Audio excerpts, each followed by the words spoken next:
Hello，大家好，欢迎来到今天的解析内容。你是不是有过这种感觉？就是每天精打细算、认真优化每笔开销，甚至无时无刻都在回复工作讯息，连睡觉都还在盘算着怎么赚更多钱。结果呢，却觉得自己就像在跑步机上狂奔，跑得满头大汗、心力交瘁，却始终在原地踏步。如果你觉得真的很累，请放心，你绝对不是一个人。其实我们常常会在心里问自己一个超扎心的问题，对吧？就是为什么我们越努力工作，却感觉自己越穷啊？老实说，这真的不是因为你不够拼命，而是因为你可能用错了作业系统在理解金钱。当你把所有的心力和精神全都花在省那些小钱，还有无止境的瞎忙上，你其实只是在不断消耗你自己而已。好，那我们就直接切入重点吧。其实多数人对财富都有一个非常致命的误解，也就是所谓的线性谬误。我们总以为财富是一条直线的，觉得只要每天多赚一点点，每天多省下一杯咖啡的钱，总有一天就能走到财务自由的终点。但残酷的真相是，财富从来就不是直线，它是一座你必须想办法跨越的阶梯。不过，在我们开始攀爬这座阶梯之前，我们必须先搞懂一个最基础也最核心的指标，那就是净资产。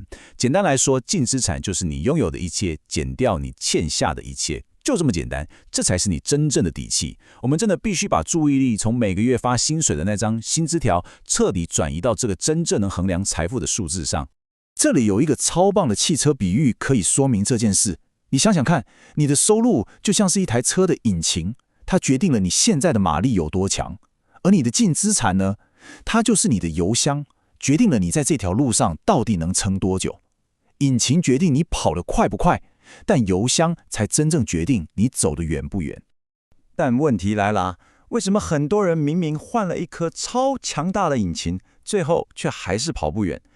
这就来到了我们今天要谈的第一个巨大的心理障碍。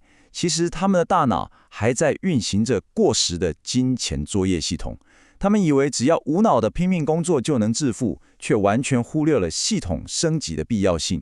让我们来看看财富阶梯的第二阶层。当你的净资产落在大概1万到10万美元之间，换算下来差不多是台币30万到300万左右。哇，恭喜你，你已经达到了所谓的超市自由。在这个阶段，你终于有了一点点喘息的缓冲空间。去超市买日常用品的时候，总算不用再为了那几十块钱的差价斤斤计较了。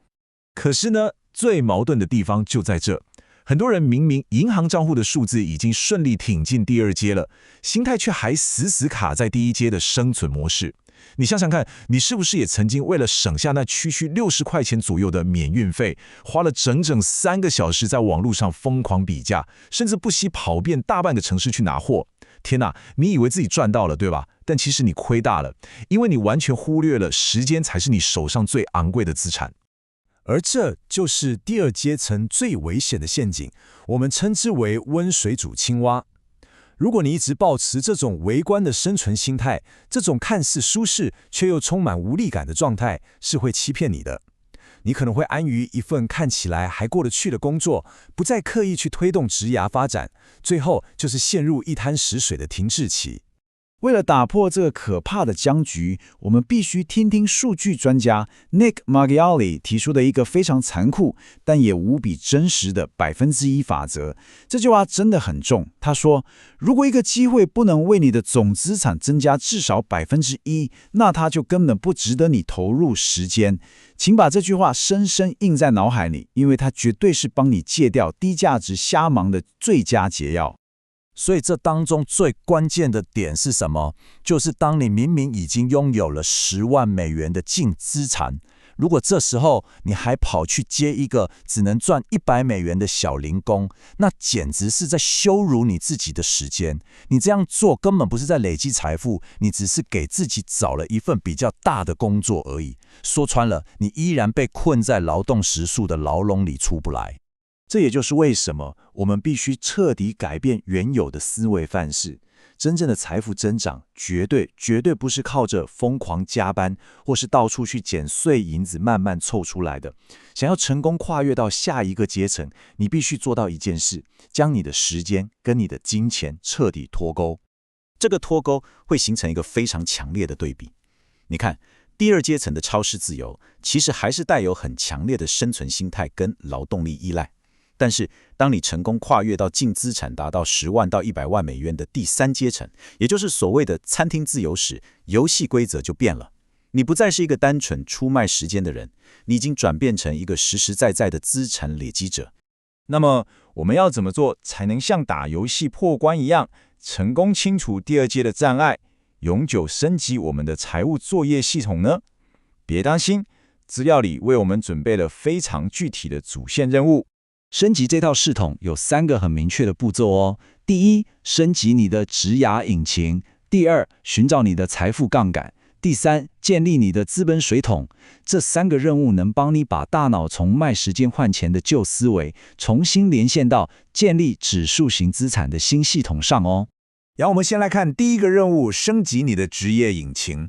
请立刻马上停止去捡那些只占你净资产 0.01% 的小钱，你必须把大脑的频宽释放出来，去学习真正高价值的技能，专注在你擅长而且市场愿意付高薪的事情上，去换取更高的职位和薪水，把你的主引擎马力直接吹到最大。